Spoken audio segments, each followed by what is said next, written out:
그러면 이제 지금부터는 국가직 구급 면접 절차를 좀 자세하게 함께 살펴보는 시간이라고 생각하면 좋을 것 같고, 저희 초시생들이 많다 보니까 한번 작년 현장으로 한번 가보도록 하겠습니다. 자, 여기 보시면은 여기 앞에 2024 국가직 공무원 구급 공개경쟁 채용 면접 시험장이라고 이제 있죠.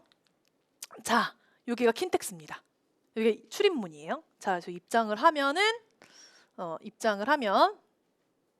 이렇게 응시자 대기장이 있어요. 그래서 오전 조는 8시까지, 오후 조는 작년 기준입니다. 그러니까 이렇게 생각하면 돼요. 23년도까지 좀 채용 인원이 많았잖아요. 그러니까 12시 반에 입장을 했고, 작년 채용 인원을 줄었으니까 11시 반인 거예요. 알겠죠? 그래서 작년에는 11시 반까지 오후 조가 입시를 했다라고 생각하면 좋을 것 같고, 여기 앞에 응시자 대기장이 있잖아요. 응시자 대기장에 오전 조는 8시 전에 입시를 해야 돼. 여러분 진짜 칼 같아요. 8시 되면 문 닫아요. 작년에 우리 수험생 아닌데 저는 5일 내내 여러분 올해도 킨텍스에 있을 거예요. 현장에 저 있거든요. 근데 이제 오후였나? 그 입실 시간 지났는데 누가 막 소리를 지르면서 우는 거예요. 못 들어간 거야. 근데 킨텍스가 여러분 미리 말씀드리지만 제가 일산 주민이거든요. 킨텍스 엄청 커요. 킨텍스가 1 전시관이 있고 2 전시관이 있는데 1에서 2 걸어가는데 15분 걸려요. 근데 이제 물론 면접 시행 공고에 뭐 2 전시장이라고 정확하게 뭐 1 전시장이라고 안내는 하는데 수험생도 대충 보고 할 수 있잖아요. 그냥 킨텍스 이것만 생각하고 하는 거야. 그러면은 여러분 시험 못 보고 돌아가십니다. 어쩔 수가 없어요. 만약에 11시 35분에 들어보내달라고 들어보냈어. 그럼 이제 난리 나는 거예요. 그때부터. 공정성이 뭐 형평성 어긋난다부터 시작해가지고 뉴스 나고 더 피곤해집니다. 그래서 너무 잔인하지만 이 시험 감독관은 시간 준수를 할 수밖에 없어요. 그러니까 여러분들도 시간 준수를 해야 되고, 작년에 우리 수험생 중에 한 명이 되게 넉넉하게 준비하고 현장에 왔어요. 근데 이제 뭐 예를 들어서 나는 도착하면 한 30분 정도 여유가 있겠지 하고 왔는데 5분 전에 입실을 했어요. 그러니까 그래서 대부분 수험생 중에 일부는 뭐 이제 미리 우리 숙박을 끊어놓는 친구들도 있거든요. 그래서 차라리 하루 전날에 미리 한번 보고 오는 친구들도 있어요. 그거는 이제 제가 이제 면접 바로 직전에 다시 한번 좀 자세하게 설명을 해드릴 건데, 이런 상황이 발생하지 않도록. 알겠죠? 자, 그리고 작년에 제가 현장에서 이제 수험생들이랑 같이 영상을 찍었던 거 같이 한번 보여드리겠습니다. 기세다! 기세다! 기세다! 면접은 기세다! 자, 여기 보시면 응시자 대기장 줄이 이렇게 길어요. 엄청 길죠? 수험생 오기 전에 제가 찍은 거고 엄청 길어요. 이 수험생들이 이제 들어가려고 하는 거예요. 대기하는 거예요. 20분 전부터 대기합니다. 그러니까 아까 8시 입실이면은 7시 40분부터 수험생들 지금 들어가는 모습, 줄 서는 모습이죠. 20분 전부터 대기하고 이제 응시자 대기장으로 이렇게 입실하는 이런 장면이에요. 그리고 이제 응시자 대기장에 들어가면 내부 모습은 이러합니다. 여기 보시면 뭐 74조, 75조, 76조, 77조 조별로 앉는 거고, 그 조에 이제 1번, 2번, 3번 뭐 이렇게 쭈루루룩 앉는 거예요. 그럼 선생님 제가 몇 조 몇 번인지는 언제 알아요? 면접 당일날 알 수 있어요. 그러니까 예를 들어서 내가 오전 8시 입실 지원자다. 그러면 이제 한 7시? 그쵸? 7시쯤에 몇 조 몇 번이라고 문자가 와요. 카톡으로. 알겠죠? 그래서 내가 몇 조 몇 번인지는 면접 당일날 알 수 있어요. 왜냐하면 이걸 미리 알면요, 여러분 나중에 뭐 수험생들끼리 말도 맞출 수 있고 면접관이 누구냐부터 인맥을 활용할 수도 있어서 블라인드 다 걸리거든요. 공정성에 걸리는 문제이기 때문에 내가 몇 조 몇 번인지는 면접 당일날 확인이 가능하다. 알겠죠? 그래서 그렇게 확인하시면 좋을 것 같고, 이것도 이제 내부의 모습입니다. 스크린 도어가 있어요. 스크린 도어가 뭐 1조부터 12조, 13조부터 24조 이렇게 써 있거든요. 그래서 어느 구역에 앉아야 되는지에 대해서 내부 모습이 이러합니다. 이거는 제가 찍을 수가 없고 저희 수험생들이 이제 휴대폰을 제출하기 전에 찍어서 저한테 보내준 거예요. 너무 고맙죠. 여러분들이 미리 볼 수 있으니까. 그렇죠? 자, 그리고 내부 모습은 이러하고요. 그리고 여러분들이 이제 면접장에 이제 도착해서 휴대폰 그리고 뭐 전자기기 다 제출해야 돼요. 뭐 태블릿도 제출해야 되고 노트북도 제출해야 되고 스마트워치 당연히 돼야 안 돼요. 안 돼요, 여러분. 다 이렇게 비닐봉지에 다 제출을 합니다. 이건 나중에 여러분 면접 최종적으로 끝나고 나서 여러분들 나중에 수거해 갈 수 있어요. 그래서 여러분 다 기기를 제출해야 되는 거고요. 자, 그러면은 아까 응시자 대기장에 도착을 했잖아요. 그 절차를 조금 설명해 드릴게요. 자, 8시에 이제 8시까지 면접 입실이었죠. 그 8시 10분부터 뭐예요? 자, 출석 확인하고 면접 시험 응시 요령에 대해서 교육을 합니다. 그래서 교육 단계는 보통 7단계래요. 7단계. 그러니까 이것도 외부에 공개된 건 아니고 수험생들이 다 기억을 했다가 1단계는 어떤 내용이었고 2단계는 어떤 내용이었고 저한테 다 알려줬어요. 수험생들이 너무 고맙게도. 그래서 이렇게 7가지 단계 이제 확인 교육을 하고요. 이 교육이 끝나고 나서 한 5분에서 10분 정도 휴게 시간을 갖습니다. 자, 휴게 시간을 가진 뒤에 바로 그 자리에서 모두 함께 경험 상황 면접 과제를 20분 동안 작성을 하게 돼요. 20분 동안 작성하게 되고 작성 용지는 이제 NCR 용지라고 하는데 이거는 제가 수업 시간에 자세하게 알려드릴 예정입니다. 그래서 20분 동안 경험 상황 과제를 작성을 합니다. 자, 그럼 과제 작성이 끝나요. 그 면접관 옆에서 다 걷어가요. 애자 파일에 다 걷어갑니다. 경험 상황 과제 작성한 거는 면접 시험 감독관이 옆에서 다 걷어갈 거예요. 걷어가고 나서 보통은 바로 걷어간 직후부터 보통은 쉬는 시간인데 작년에 어떤 케이스가 있었냐면은 작성문 제출 후 5분에서 7분 정도 5분에서 7분 뒤에 추가 교육을 또 했대요. 추가 교육을 하고 나서 20분이 주어졌대요. 그러니까 이게 왜 이게 중요하냐면 여러분 아까 경험 상황 면접 과제 작성하고 제출한다 그랬죠. 근데 면접 질문이 뭐가 나온다고요? 경험 과제 후속 질문이 나온다고 했잖아요. 그럼 내가 경험 과제에 어떤 내용을 작성했고 상황 과제 제시문은 어떤 내용이었고 내가 어떤 내용을 작성했는지를 본인이 기억을 하고 있어야 돼. 왜 기억을 하고 있어야 되냐면 여러분 대기 시간을 생각하세요. 아까 오후는 오전 3명, 오후 6명이죠. 그럼 마지막 우리가 오후쪽 몇 시 입실? 11시 반 입실이죠. 6번 몇 시에 끝나요? 오후 5시 반 면접 종료. 대기 시간 최소 3시간. 뭐예요 이때? 3시간 지나면 휘발돼요. 내가 상황 과제가 뭐였지? 상황 과제 제시문이 뭐였지? 내가 무엇을 해결 방안으로 작성했지? 멍 때립니다. 아무 생각이 안 나. 그래서 중요한 게 뭐야? 복기가 중요해. 근데 수험생들이 원하는 건 뭐예요? 경험 과제, 상황 과제를 제출하자마자 빨리 복기를 해야 되는데 면접관님들이 또 요걸 알아서 자 아직 복귀하지 말고 그러니까 이런 워딩은 얘기 안 하고 그러니까 원래는 경험 상황 면접 과제를 제출하면은 그 휴대폰에 이미 제출했으니까 가방에 있는 스크립트 메모지는 꺼낼 수 있었어요. 근데 그걸 못 꺼내게 하는 거야. 5분 7분 교육하고 이거 끝나고 꺼내세요를 하는 거예요. 첫날에 이랬대요. 둘째 날에는 한 2, 3분은 줄었다고 하더라고요. 근데 이제 수험생들 대부분 말하는 게 여기 교육 안내가 별말 안 한대. 그냥 뭐 예를 들면은 이따 20분 정도 쉬는 시간이 주어지면 쉬는 시간 20분 지난 후에 각조 1번부터 이동을 하니까 1번한테 먼저 화장실 줄 배려해라. 뭐 이런 얘기예요. 중요하지 않은 얘기야. 그래서 수험생들이 결국 한 얘기가 뭐냐? 그거 듣지 말고 복귀 뭐 할지 생각하라고. 알겠죠? 그래서 이거 되게 중요합니다. 이거 이제 수업 시간에 계속 강조를 해드릴 거고. 그리고 이제 온도. 이제 이거는 이제 매일매일 좀 달라요. 뭐 첫날하고 둘째 날은 좀 적정했는데 3일차는 좀 추웠고 4일차는 뭐 덥다 여러 가지 의견이 있었어. 그래서 일단 우리가 면접을 보러 가면 면접 자켓이라는 걸 입고 가요. 근데 선생님이 막 수험생들이 뭐 블라우스를 긴팔 입고 가요, 반팔 입고 가요 이런 질문 많이 하는데 뭐 상관없어. 자켓 입으면 긴팔 다 아니에요. 결과적으로는. 그러니까 본인이 열이 많아. 그럼 반팔 입고 가요. 본인이 좀 추위를 많이 타. 그럼 긴팔 입고 가는 거예요. 그리고 만약에 내부가 좀 덥다. 그럼 자켓을 벗고 있어. 근데 만약 추워. 그럼 자켓을 입고 있으면 되잖아. 알겠죠? 그렇게 하고 만약에 난 더위를 너무 많이 타. 자켓을 벗었는데도 더위를 많이 타. 블라우스 반팔 입었는데 더위 너무 많이 타. 그럼 뭐야? 손풍기 들고 가. 알겠죠?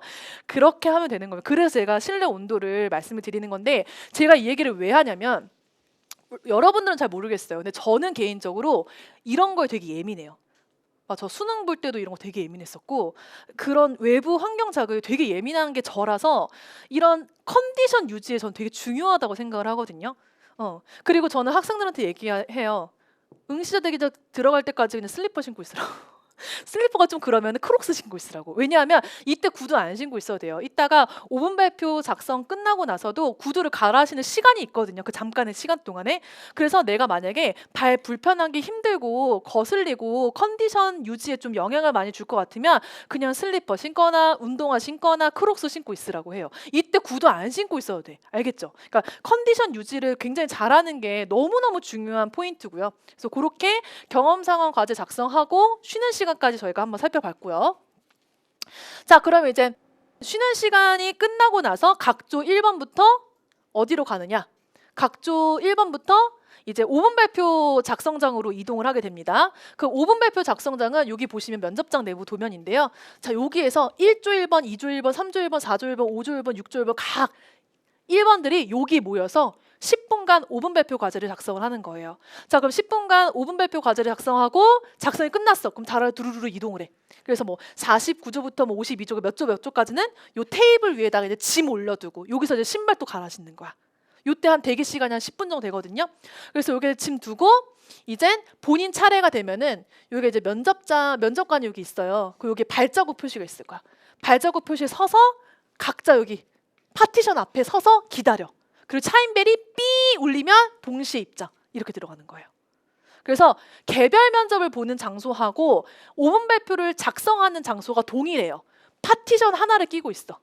알겠죠? 그래 그렇게 생각하시면 좋을 것 같고, 그 파티션의 모습은 뭐 이렇게 생긴 거예요. 아까 자 여기 보시면은 이렇게 이게 지금 파티션 이렇게 있죠? 이런 식으로 이제 면접이 진행이 된다. 그래서 뭐 여기 1조, 2조, 뭐 3조 여기 보시면 여기 사람들 이렇게 서 있잖아요. 여기가 이제 짐 올려두는 공간이라고 생각하시면 좋을 것 같아요. 이해되셨죠? 그래서 그렇게 진행이 된다라고 생각하시면은 뭐 좋을 것 같습니다. 요 내용에 대해서는 제가 다 설명해 드렸고요. 자, 여기까지가 이제 국가직 면접 진행 절차를 살펴봤고, 본격적으로 이제 경험 상황 면접 과제 5분 발표 과제를 좀 상세하게 우리가 살펴볼 건데, 자 아까 제가 경험 상황 과제를 20분 동안 동시에 작성한다고 했잖아요. 근데 경험 과제는 직렬 무관하게 공통 주제라고 했죠. 공통 주제가 바로 이러합니다. 자 보시면은 임용 이후 근무하고 싶은 부처와 담당하고 싶은 직무에 대해서 기술하고 응시 분야 관련 이해도와 교과목 수강, 각종 활동 등 쉽게 말해서 이 해당 업무하고 직무에 관련된 전문성 함양을 위해서 평소 노력한 노력과 경험을 작성하시오가 이게 경험 과제 공통 주제입니다. 직렬 무관. 근데 이거는 아까 제가 필기 시험 발표 직후에 뜬다고 했잖아요. 근데 만약에 올해 필기 시험 발표 직후에 주제가 조금 변경돼서 나오면 제가 또 변경된 주제에 맞춰서 수업을 다시 해드릴 거니까 그건 걱정하지 말고, 저희는 일단 그동안 2022년도부터 공통 주제로 나왔던 걸로 일단 우선 수업을 할 거예요. 알겠죠? 그래서 이렇게 진행을 합니다.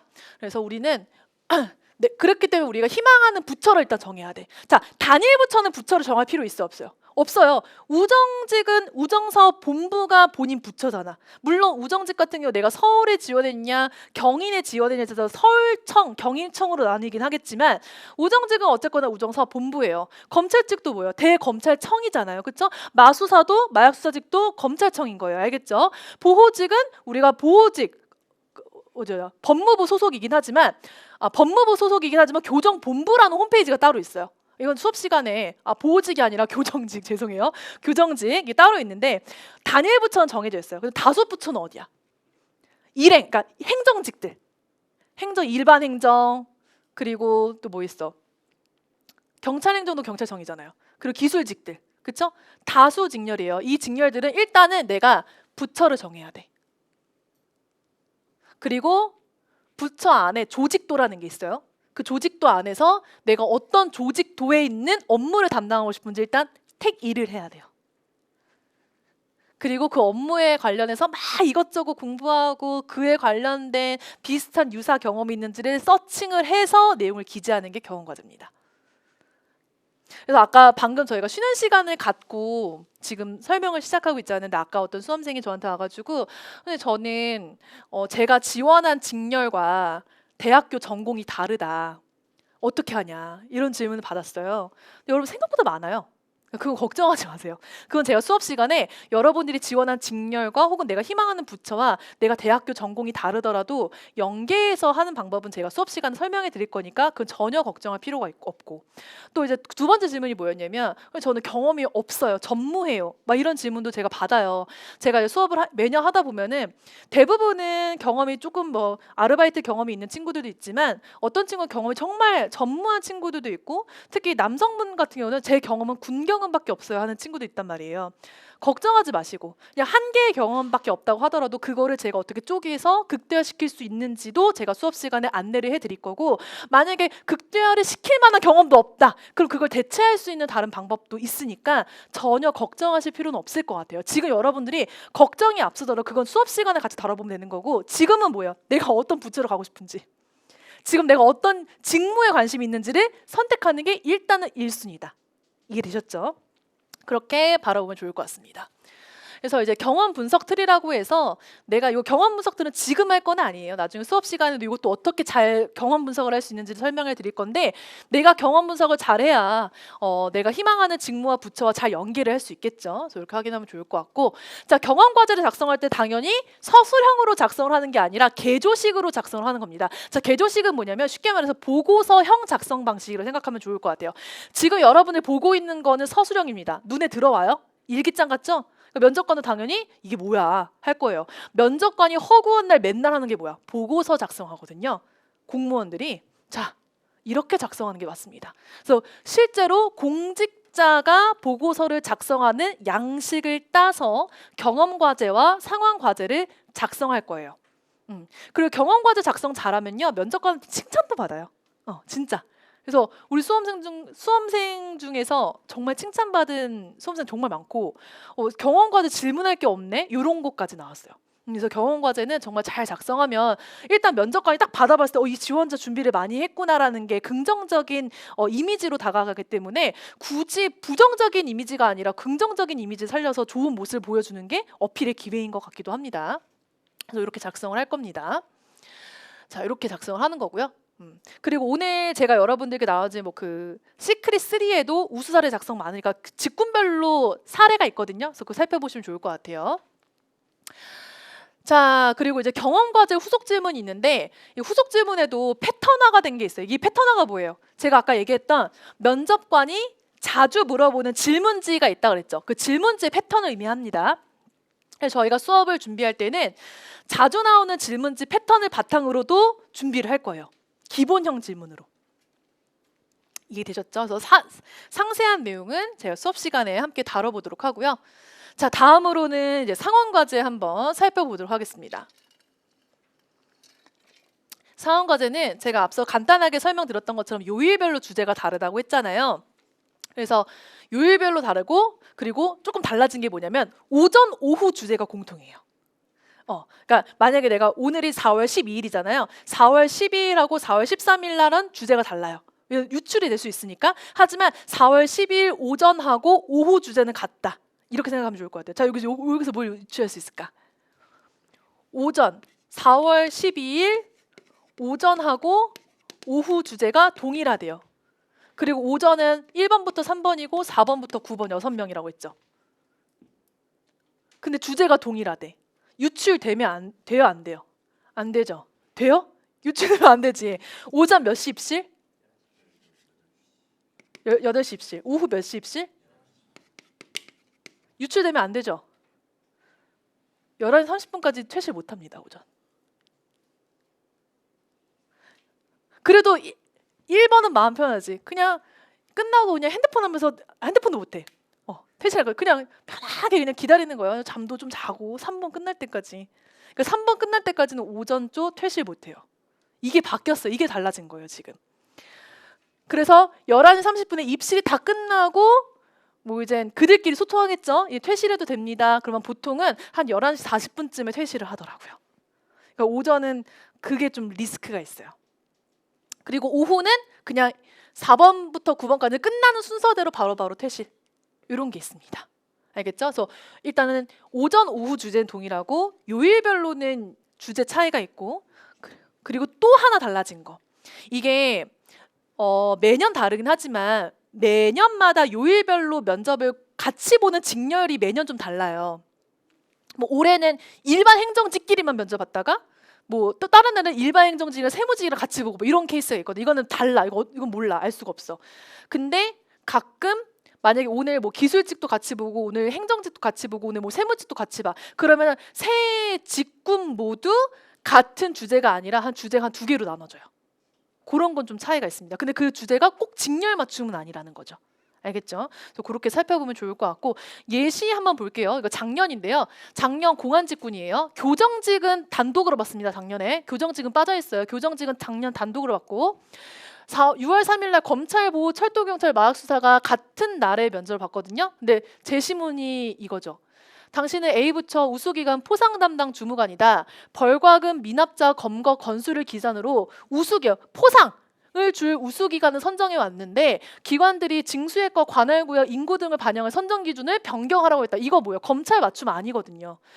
포상을 주는 건요 정부 부처마다 다예요. 고용노동부도 포상 줍니다. 그러니까 이거는 검찰 맞춤 아니고 보호 맞춤 아니고 마약수사 맞춤 아니고 철도경찰 맞춤 제시문이 아니에요. 알겠죠? 그렇게 확인하면 좋을 것 같습니다. 그래서 직렬 맞춤으로 나오는 건 아니다. 그렇게 생각하면 좋을 것 같고 그럼에도 불구하고 직렬 맞춤으로 나온 특정 직렬이 있습니다. 어떤 직렬이냐? 세무직, 교정직, 그리고 우정직은 보통은 직렬 맞춤으로 많이 나오는 경향이 있어요. 일단은 24년도를 보면은 세무직 단독으로 면접 보죠. 그럼 당연히 상황과제 세무직이 나오는 거예요. 그러니까 단독으로 본다. 그 무조건 상황과제 단독이 나올 거예요. 근데 이거는 매년 달라요. 그리고 교정직 작년에 단독으로 봤죠.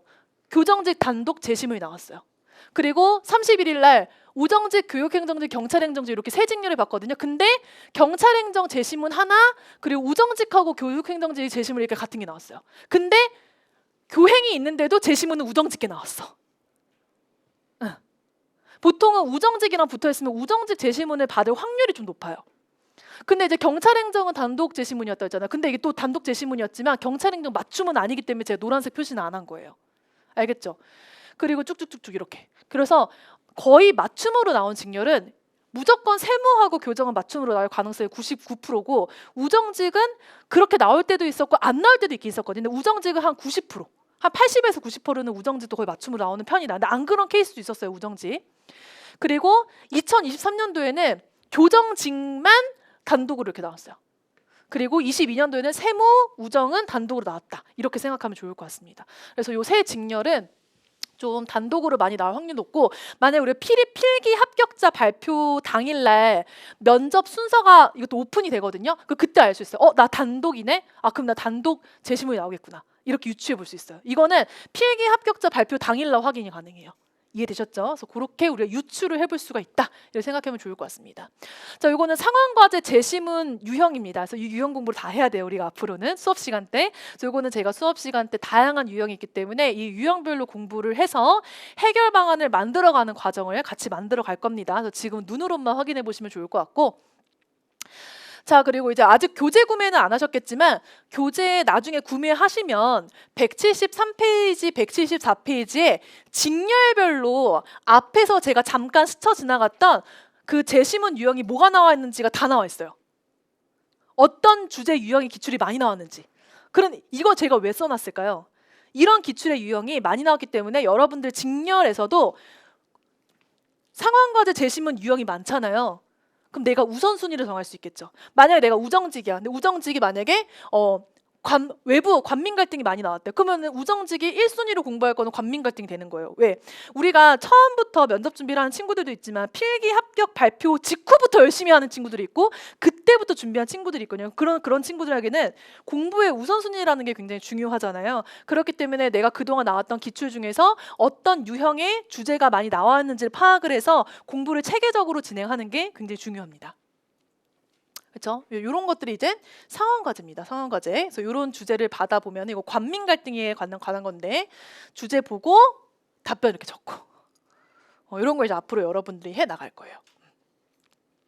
뭐 이제 어렵죠. 처음에 이런 주제 보면은 내가 이거를 어떻게 만약에 내가 지금 뭐 세무직인데 아동복지 업무 재심문 받으면 난 세무직인데 아동복지 업무 어떻게 막 이렇게 할 수 있는데 할 수 있고 그리고 걱정할 필요가 없는 게 그 주제별로 특징이 있고 주제별로 힌트를 어떻게 우리가 추론해야 되고 각 주제별로 매뉴얼이라는 게 있기 때문에 너무 여러분들 염려할 필요는 없는 것 같아요. 그러니까 지금 사실은 여러분들 필기했던 공부와 정말 전혀 다른 방향의 공부잖아요. 그렇기 때문에 좀 약간 당혹스럽고 막막하고 갑자기 좀 우울해지고 오늘 한번 맥주 한잔 해야 될 것 같고 이런 기분이 될 것 같은데 그 걱정할 필요 없어요. 그냥 하다 보면은 다 하게 되어 있고 매뉴얼이라는 게 있기 때문에 크게 걱정할 필요 없습니다. 알겠죠? 자, 이것도 상황과제 후속 지문 있고 이것도 기본 패턴입니다. 그래서 이거 저희 같이 공부할 거고요. 자, 이제 5분 발표 과제는 제가 아까 5분 발표 과제는 뭐라고 했죠? 공직 가치를 추론하는 거라고 했죠. 그래서 이렇게 제시문 추론할 거고, 자, 공직 가치가 아까 뭐냐? 제가 공직 가치는 아까 윤리관이다라고 얘기했는데 그 세부 내용이 이렇게 됩니다. 자, 우리가 공직 가치라는 건요, 공무원이 직무를 수행하면서 갖춰야 되는 가치관을 공직 가치라고 해요. 이거 여러분들이 암기를 해야 돼요. 공직 가치 익숙해져야 되는 시간이고, 공직 가치는 크게 세 가지의 관이 있습니다. 국가관, 공직관, 윤리관이 있고요. 국가관의 세부 공직 가치는 공직 가치 총 9개예요, 여러분. 9개. 애국심, 민주성, 다양성. 그리고 공직관에는 공정성, 투명성, 책임성. 그리고 윤리관에는 공익성, 청렴성, 도덕성. 요 9가지. 이 9가지 다 암기해야 돼. 9가지를 일단 기본적으로 머릿속에 탑재를 해야 돼요. 그래야 이 개념 정리가 잘 돼야 제시문 내용을 보고 우리가 추론을 할 수 있잖아요. 그래서 요 9가지를 잘 공부를 하는 게 굉장히 중요합니다. 그래서 요 각 9가지에 대한 개념 정리라든지 풀이법은 제가 17일 날부터 이제 수업이 진행이 되잖아요. 17일 날 그때 자세하게 설명해 드릴 거예요. 그래서 요 9가지 공부를 해야 됩니다. 만약에 그냥 미리 예습을 하고 싶다라고 한 친구들은 이 교재를 만약 구매했다. 그럼 교재에 공직 지식 파트가 있어요. 거기에 자세하게 안내가 되어 있으니까 그 내용을 미리 개념을 좀 공부를 해와도 좋고, 제 수업 설명을 들으면서 내가 스스로 공부한 개념과 수업에서 설명의 내용이 구체적으로 어떻게 차이가 있고 내가 잘 이해한 게 맞는지, 그에 관련된 사례는 어떤 사례들이 있는지, 공부법은 무엇인지를 같이 예습을 해와도 좋을 것 같아요. 공직같이. 그리고 이렇게 정리. 그래서 이런 것들이 이제 5분 발표 과제입니다. 그래서 이런 제시문을 보고 추론을 하는 거예요. 지금 보면은 이게 무슨 말이야 할 수 있겠지만 이거 사실 어렵진 않거든요. 어렵지 않거든요. 한번 볼까요? 자, A 부처에는 공직사회 분위기 쇄신을 위해서 임용된 특별한 이력의 공직자가 있다. 이 공직자는 법의관과 교환 교수를 거쳤고 병리과장으로 재직해온 의과학자인 부장이다. 20년간 병리학을 연구했던 그는 실적을 거둔 권위자이다. 해서 여기서 좀 우리가 일반적으로 느낄 수 있는 게 뭐야? 이 사람은 어떤 사람이다? 어떤 사람이다? 그죠, 전문성이 있는 사람이다라는 걸 일단 유추해 볼 수 있어요. 전문성과 관련된 공직 가치는 뭐냐면 책임감입니다. 이거 아직 우리가 개념을 안 배웠으니까 이런 식으로 유추를 하는 거예요. 자, 그리고 하나 더, 한 줄 더 있어. 끝까지 봐야 돼. 이는 국민 참여형 선진 인사 시스템인 국민 추천제로 임용된 대표적인 사람이에요. 누가 추천해 줬다고요? 국민. 그치, 민주성입니다. 그러니까 이건 아직 제가 수업에서 개념 정리를 안 했으니까 모르는 게 당연하고요. 그러니까 이런 식으로 우리가 추론해내는 거예요. 그러니까 결과적으로 내가 추론을 잘 하려면 개념 정리가 굉장히 잘 되어 있어야 되는 거. 그리고 5분 발표 과제는 공직 가치는 최소 2개는 추론해야 돼요. 근데 저는 3개를 추론하라고 얘기하거든요. 그 이유는 뭐냐면 2개는 일단 필수로 가야 되고 3개는 면접관이 가끔 물어봐. 이거 말고 다른 거 공직 가치 또 얘기해봐. 면접관이 또 이러기 때문에 나머지 하나는 그냥 내가 후속 질문 대비용으로 가는 거예요. 알겠죠?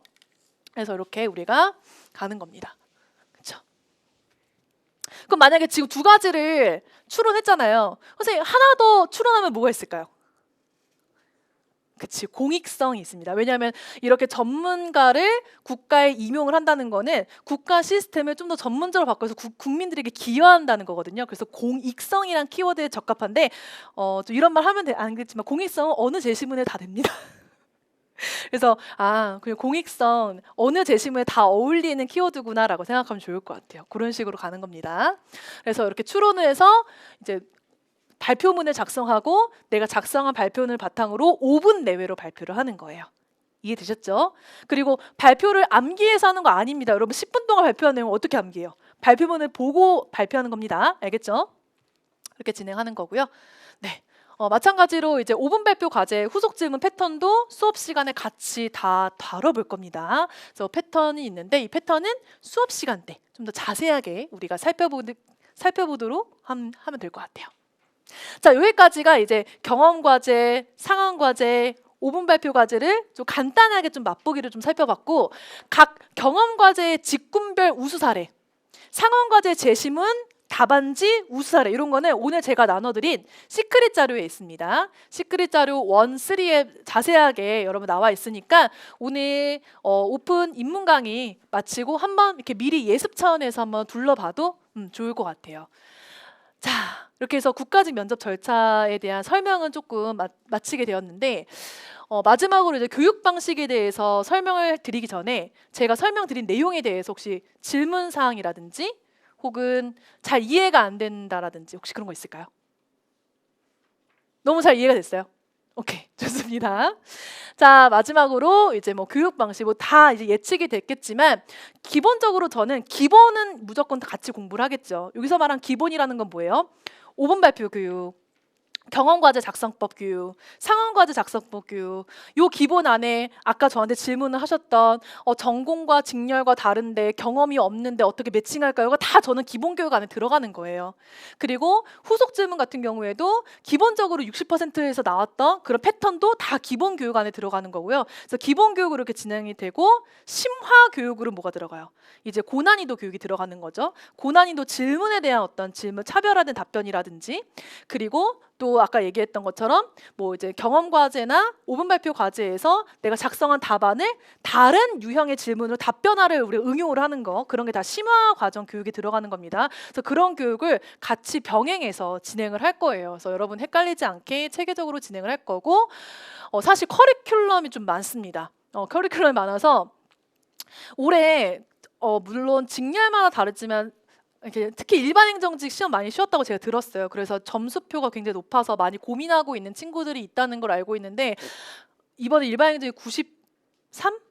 맞나요? 많이 높죠? 많이 높은데 저도 참 이 일반 행정 직군에게는 뭐 어떻게 하라라고 좀 말하기 권장하기 어려워요. 왜냐면 그 보통 일반 행정 친구들은 지방직이랑 많이 병행하고 있다는 것도 너무 잘 알고 있거든요.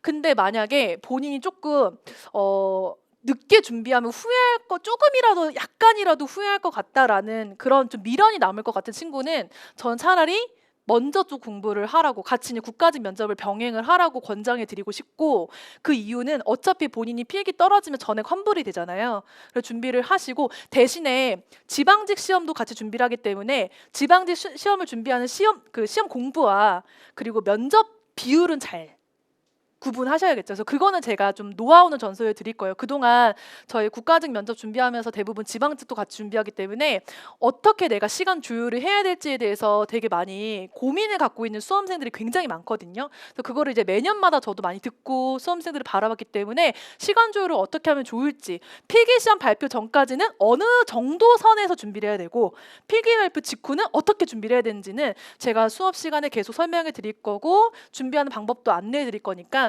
그건 너무 걱정할 필요는 없고 다만 본인이 너무 불안해 난 무조건 떨어질 것 같아 그러면은 필기시험 발표 결과 보고 결정하면 좋을 것 같고 근데 좀 나는 좀 잘 될 것 같은 느낌도 있고 만약에 미리 준비 안 하면 후회를 많이 할 것 같아 그럼 미리 준비하는 거 알겠죠? 그래서 그렇게 여러분들 선택하시면 좋을 것 같고요. 자, 그리고 이제 수업 절차를 좀 간단하게 설명을 드리면은 사실 이거는 이제 비수강생 목적으로 나온 커리큘럼이고 수강생 전용 커리큘럼이 사실 좀 더 있어요. 네, 오늘은 아직 본격적으로 수강이 등록이 된 상태는 아니기 때문에 비수강생용으로 커리큘럼을 좀 보여드리도록 하겠습니다. 첫 번째로는 국가직 국어 면접 이해라고 해서 국가직 면접 개요 및 전략 있죠. 요거는 이제 오늘 수업한 거예요. 오늘 수업한 게 1강으로 업로드가 되는 거고 2강 이거는 뭐예요? 4월 17일 다음 주 목요일입니다. 다음 주 목요일은 빈출 핵심 공직 지식에 대해서 본격적으로 공직 지식이 바로 들어갈 거예요. 근데 아까 얘기했던 공직 지식 안에 공직 가치를 제가 설명드리긴 했잖아요. 공직 가치는 당연히 중요한 거니까 들어가고 공직 가치 외에 뭐 공무원 6대 의무 그리고 뭐 청렴, 김영란법, 뭐 공무원 행동 강령, 그리고 뭐 적극 행정, 뭐 공직 혁신 이게 사실 다 교육이 들어갑니다. 그것도 전반적으로 이해는 하고 있어야 돼요. 알겠죠? 그래서 그게 바로 17일 날 교육이 들어가는 거고 여기 보시면 시간은 안 나와 있어요. 시간은 여러분이 나중에 강의 등록하시면 시간이 공개가 됩니다. 알겠죠? 그래서 보통 최소 시간은 3시간이라고 생각하시면 좋을 것 같아요. 알겠죠? 그리고 면접 유형별 준비 전략이라고 해서 우리가 경험과제, 상황과제, 5분 발표 그리고 각각 과제문, 후속 질문에서 어느 정도 양을 뭘 준비를 해야 되는지에 대해서 수험생이 가장 어려워하는 것 중에 하나예요. 기본 질문은 뭘 꼭 준비를 해야 되고 이건 덜 준비해야 되고 그런 비율적인 부분을 같이 다뤄드리는 시간이라고 생각하면 좋고 4회차 수업 같은 경우에는 여러분들의 개인 경험을 분석하는 거 분석을 어떻게 하면 좋을지 경험이 정말 없는 친구들은 어떻게 접근해야 되고 경험이 많은 친구들은 어떻게 접근해야 되는지에서 일단은 경험 분석까지 여기까지 들어갑니다. 그래서 사실은 4회차 수업까지는 그렇게 어려운 수업은 아니에요. 본격적인 수업은 아니기 때문에 본격적인 수업은 이제 5회차부터 시작이 됩니다. 5회차는 경험 상황 면접 과제 개요 주의사항하고 경험 과제부터 시작을 해요. 그래서 경험 과제는 이제 첫 번째로는 6회차가 뭐냐면은 부처 분석하는 거 들어갑니다. 여러분들이 부처 선택은 어떻게 해야 되는지 6회차까지도 부처 선택 고민하고 있어도 돼요. 약간 나 일반 행정인데 농축부와 행안부에서 고민하고 있다고 고민하세요.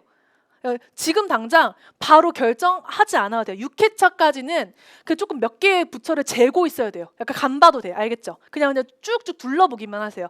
근데 내가 부처를 확실하게 결정하지 못하고 간을 보고 있는 상태라면 어떤 기준으로 부처를 선택을 해야 되고 내가 만약에 단일 부처인데 부서를 또 고민하고 있다. 그 어떤 기준으로 부서를 선택하는 게 개인 본인에게 유리한지에 대해서 제가 설명을 드릴 거예요. 그리고 나서 부처 분석하는 거 쫙 들어갑니다. 알겠죠? 되게 중요해요. 본인이 잘할 수 있는 걸 해야 돼요. 그래야지 답변도 잘할 수 있고 면접을 준비하는 과정이 재밌어요. 내가 너무 관심 없는 거 선택해. 그러면 이거는 면접 준비가 너무 재미가 없거든요. 나는 특허에 1도 관심 없는데 갑자기 특허청 선택해. 이거 말도 안 되죠, 여러분. 그렇죠? 이런 것들. 그리고 경험과제 논리적으로 작성하는 방법 계속 들어갑니다. 근데 이때 경험과제 작성하는 방법이 지금 보시면은 직군별로 제가 구분해놨거든요. 행정직, 기술직, 세무직, 우정직, 공안직 이게 시간대가 다 달라요. 이때는 직군별 수업을 들어오셔야 되고 이때는 직군별로 경험과제를 작성하는 법도 알려드리지만 이때 경험과제에서 직군별로 어떤 질문이 많이 나오는지 직군별 특성까지 교육을 해드릴 거고 그리고 이때 뭐 세무직은 세무직 부서별 특징도 설명 다 해드릴 거고 우정직도 부서별 특징 다 설명해 드릴 거예요. 부서에 대한 이해도가 있어야 된다죠. 왜냐하면 부서별에 대한 질문이 나오니까. 그래서 이때는 좀 직군별 수업으로 좀 들어갑니다.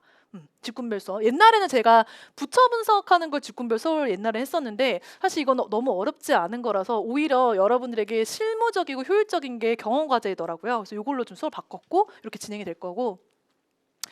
자, 그리고 이제 여기 질문 패턴은 뭐냐면은 이제 여러분들 이제 경험 과제 후속 질문도 준비해야 되잖아요. 그래서 경험 과제 후속 질문 준비하는 거, 그리고 경험 과제 후속 질문에서 가장 많이 나오는 빈출도에 대한 답변 방향, 답변법 같이 공부를 쭉 할 겁니다. 자, 그렇게 갈 거고 쭉 가요. 여기까지 쭉 가고요. 거기가 지금 9-8까지 있어요. 제가 이거를 번호를 일부러 하나하나씩 매기지 않았어요. 너무 많아 보일까 봐.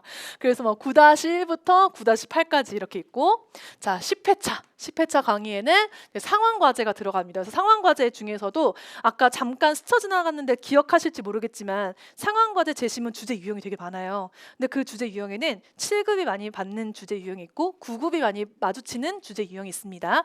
그래서 주제 유형 살펴보고 그 패턴별로 어떻게 작성을 해야 되는지 뭐 자유형 기출에는 어떻게 내가 상황 과제 매뉴얼을 작성해야 되고 뭐 양자택일형은 어떻게 작성해야 되고 문제형에 대한 해결 방법은 어떻게 해야 되는지에 대해서 같이 저희가 살펴보는 시간이라고 생각하면 좋을 것 같습니다. 마찬가지로 12회차, 13회차는 상황과제 후속 질문 중에서도 가장 많이 나온 공통 질문에 대한 답변법 같이 진행을 할 거고요. 그리고 이제 새로 나온 신유형이 뭐냐면 여기 보시면은 잘 보이실지 모르겠지만 주간 합격 챌린지라는 게 있어요. 제가 이제 요 시기쯤 되면은 필기 합격 발표 4월 28일이잖아요. 필기 합격 발표 한 일주일에서 10일 전인데 이때부터 이제 제가 과제가 나갈 거예요. 그래서 과제는 제가 카페에 올려드리면 여러분들이 과제를 이틀 안에 제가 과제를 많이 주진 않아요. 한 2-3개 정도 주제문을 주면은 그 과제를 여러분들이 수행해서 이제 업로드를 해야 돼요. 알겠죠? 그래서 이제 주간 챌린지 이제 과제 진행할 거고 이제 5분 발표 작성법, 발표법 이런 것들 다 들어갈 거고 마찬가지로 챌린지 또 한번 들어갑니다. 과제 한번 들어가고 그리고 마지막으로는 5분 발표 후속 질문이 들어갑니다. 그래서 후속 질문 안에 공통적으로 나온 질문 패턴이라든지 아까 제가 많이 나왔던 그리고 좀 심화 질문에 대한 패턴도 다 같이 교육이 들어갈 거예요. 알겠죠? 그래서 그렇게 이해하시면 좋을 것 같습니다. 자, 그리고 이제 모의 면접에 관련된 건데 일단 모의 면접은 프리미엄은 5회잖아요. 여러분들 프리미엄은 5회고 베이직은 1회예요. 형강, 인강 구분 없이 동일합니다. 근데 이제 프리미엄 중에서 2회 정도는 그룹 수업으로 들어가고 3회 정도는 1대1 수업으로 들어가는데 사실상 그룹 수업도 거의 1대1 수업이다라고 생각하면 좋을 것 같고 첫 번째 수업은 경험 과제하고 그리고 여러분 경험 과제 후속 질문 있죠? 빈출 높은 거 그거 다 1대1로 검토하는 시간. 알겠죠? 그 두 번째 시간은 상황 과제 그리고 상황 과제 후속 질문. 세 번째 시간은 5분 발표 후속 질문 다 검토하는 시간이고요.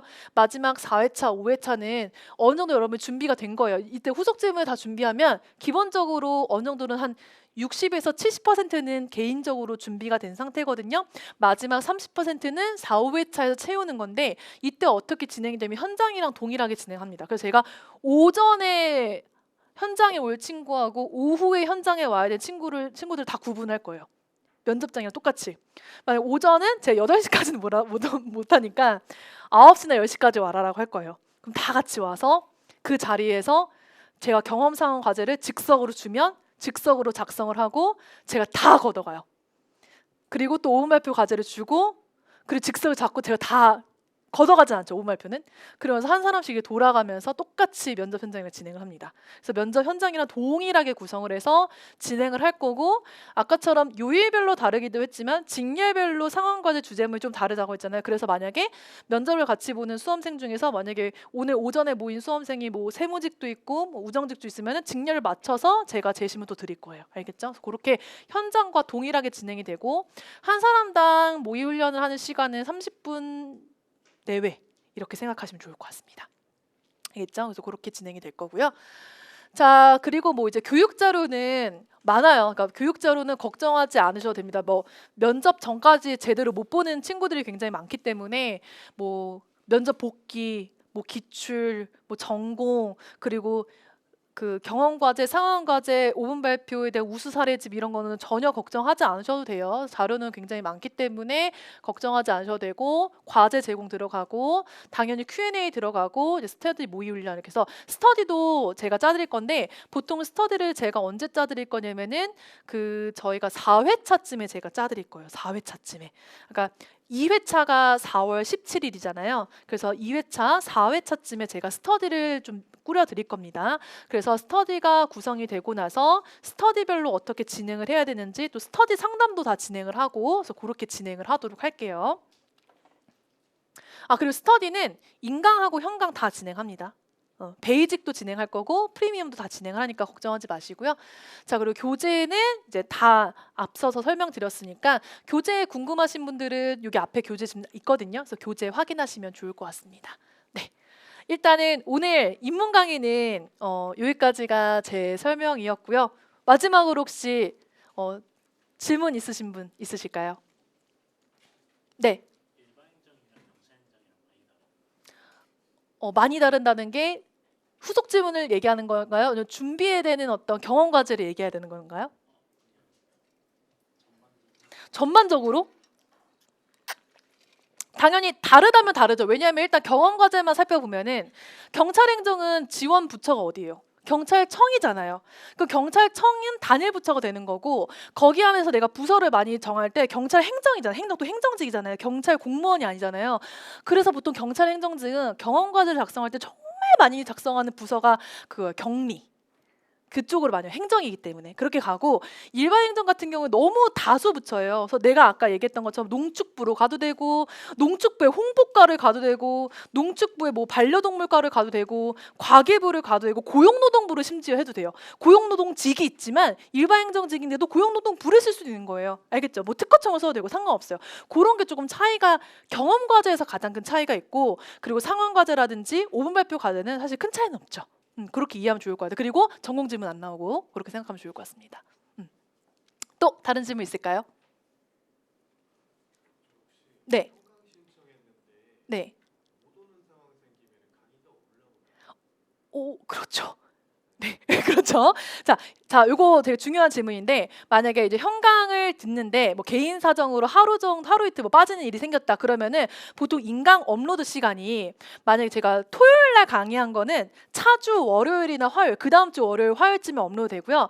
제가 화요일 목요일 강의한 거는 한 1, 2일 뒤에 바로 업로드가 돼요. 그래서 바로 강의를 여러분 들을 수 있고 만약에 현장 신청하신 분들은 모두가 인강을 들을 수 있어요.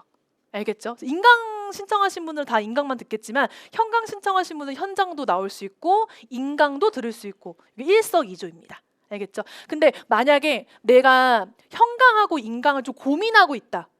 그럼 저는 정말 그냥 정말 솔직하게 무조건 현강 추천. 이유는 스터디 때문에.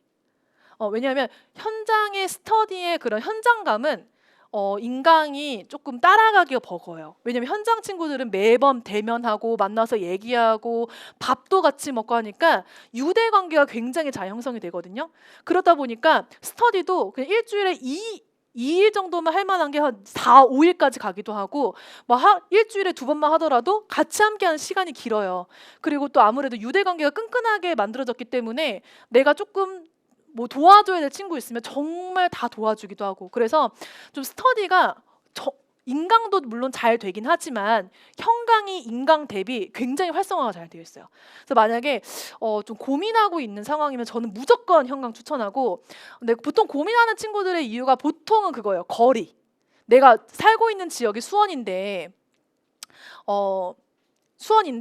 여기 노량진이잖아요. 그러니까 수원에서 노량진이 가까운 거리는 아니에요. 저도 알고 있거든요.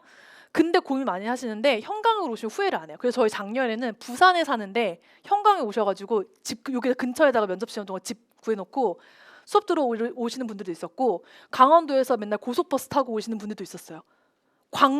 광주광역시에서도 올라오는 분도 있었고 그만큼 현강의 가치가 좀 높은 건 사실입니다. 그래서 조금 거리가 고민이시라면 그거는 후회가 안 되실 거예요. 그래서 그거 외적인 다른 고민이라면 좀 그거는 제가 모르는 거니까 그래서 확실히 현강을 좀 저는 강력 추천 그렇게 말씀드리고 싶습니다. 또 다른 질문 있으실까요?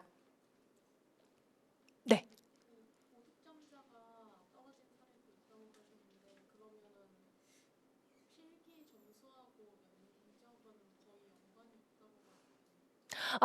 그 최종 합격 관련해서요. 자, 그럼 우리가 면접관이 셋 맞죠? 죄송해요. 면접관이 둘. 그래서 지금 7급이랑 7급이 면접관이 3명이고 9급이 면접관이 2명인데 이제 우수를 받는 기준이 두 분 모두 우리가 면접이 상중하가 있어요. 평정 요소가 4개거든요. 4개. 이건 제 수업 시간에 설명해 드릴게요. 4개 다 두 분 모두 상을 줘야 돼. 그럼 우수를 받아요. 그러면은 필기 점수와 무관하게 무조건 1등으로 합격을 하는 거예요. 만약에 내가 필기 커트라인이다? 상관없어. 우수 받았으니까 1등으로 들어가는 거예요. 근데 만약에 미흡을 받는 기준은 뭐냐면은 두 분 중에 두 분 다 4가지 항목 중에 특정 만약 가나다라라고 할게요. 가에 하를 줬어. 그럼 두 분 다 의견이 일치하는 거잖아요. A 면접관도 가에다 하를 주고 B 면접관도 가에다 하를 주는 거죠. 두 분 모두 공통된 의견이 이 지원자는 가가 너무 부족해라고 하는 거예요. 그럼 무조건 미흡 받아요. 그거는 미흡은 뭐냐면 내가 필기 점수가 고득점자야? 상관없어. 그냥 떨어지는 거예요. 그리고 그 외에는 다 보통을 받는 건데 이 보통이 이제 면접을 보고 나서 보통을 받았다. 그럼 그때 이제 올해 바뀐 게 뭐예요? 지원자의 전공 동점자 같은 경우에는 전공 점수로 갈린다는 거죠. 그렇죠? 이건 알고 계실 거예요. 그래서 그렇게. 그래서 이제 만약 고득점자가 떨어졌다. 그럼 이제 미흡 이렇게 생각을 해볼 수 있을 것 같아요.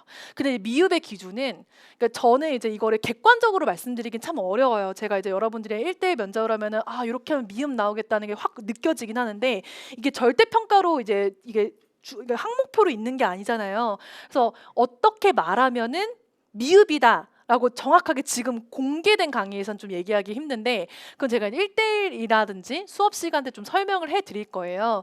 근데 그런 게 이제 조금 그나마 좀 객관적인 평가 기준이고 그리고 아무리 조금 말을 잘해도 면접관이 너무 기준이 높은 면접관을 만나면 좀 지원자의 노력과 그리고 지원자가 말하는 퀄리티와 무관하게 조금 점수를 그냥 보통을 주거나 이렇게 하는 케이스도 있는 것 같아요. 약간 면접관의 운도 조금 작용하는 거는 그건 정말 솔직하게 좀 어느 정도 있다.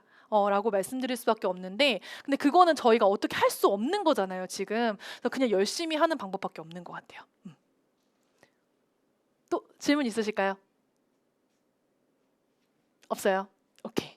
자, 그러면은 여러분 오늘 비 온다고 했는데 비가 안 와서 너무 다행이고, 그리고 멀리 여기까지 오셔서 너무너무 감사합니다. 자, 오늘 9까지 9급 무료 입문 강의는 여기서 마무리하도록 하겠습니다. 수고 많으셨습니다.